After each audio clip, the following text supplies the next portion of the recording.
Hi class, welcome to Oral Communication at Oral Roberts University. I am Andrea Moak and I am your instructor for the course this semester.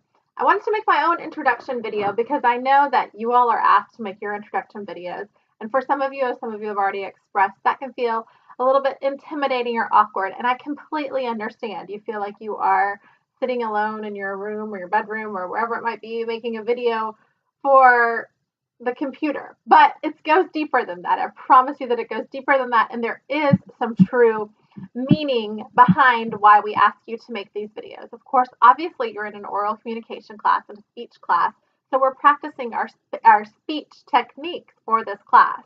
And the introduction videos are simply just kind of a warm-up, a way to get your toes wet, get your feet wet a little bit, and try out the format as far as performing a speech to a webcam per se. But there's also some other things that I want to note about performing to a webcam. I know that we might question when we take these speech classes online, is this really useful? Will this really help me in the long run as far as performing speeches and giving and public speaking in general? And my answer to you is a resounding yes.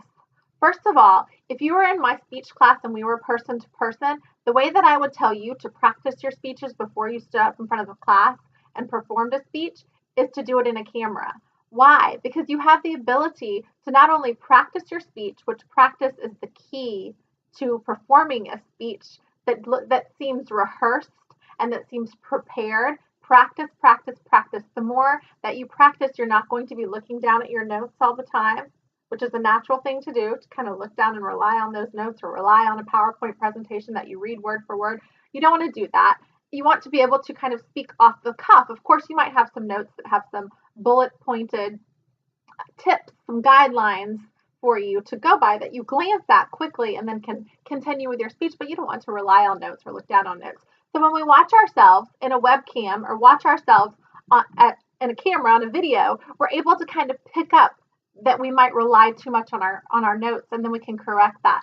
Another thing that we can do when we look at ourselves in a video is make note, listen for filler words. Lots of times we rely on ums and ahs, and okay is one I hear a lot. Kind of you don't know where to go to the next speech, and your transitions from point to point can get kind of lost or interrupted, and we use what we call filler words, which is like okay, so, and that's okay. That's all part of learning speech techniques, but it's something that you can become more aware of if you're able to actually watch yourself in a webcam.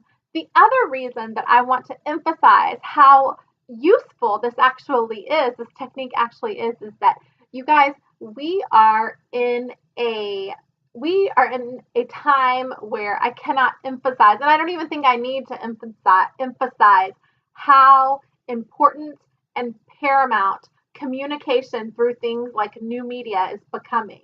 We know that we have things like Skype, GoToMeeting, Facebook Live. The list goes on and on and on as far as new media goes, and the way that we're all communicating to each other through means like webcams and live videos.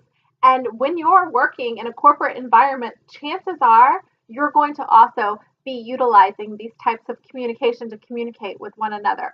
I can tell you that when I worked for a television station, I'm here in my little town in Florida, and I was one of the sole people in the town that I worked with, and we were communicating with people across the nation in meetings and conferences. We had weekly meetings where we were all meeting from all over, and what did we use? We utilized this type of medium to speak with one another. And it's simply on the rise. That's something that's not going to slow down. It's something that you're going to see used. And if it's not used, then it probably should be used because it can really take communication to a new level. Does it take the place of face-to-face communication? Of course not. If you have the opportunity to meet in a boardroom or in a meeting room or face-to-face, then that's great. That's wonderful. But a lot of times through business and through through industries that we're working in, that's not always possible.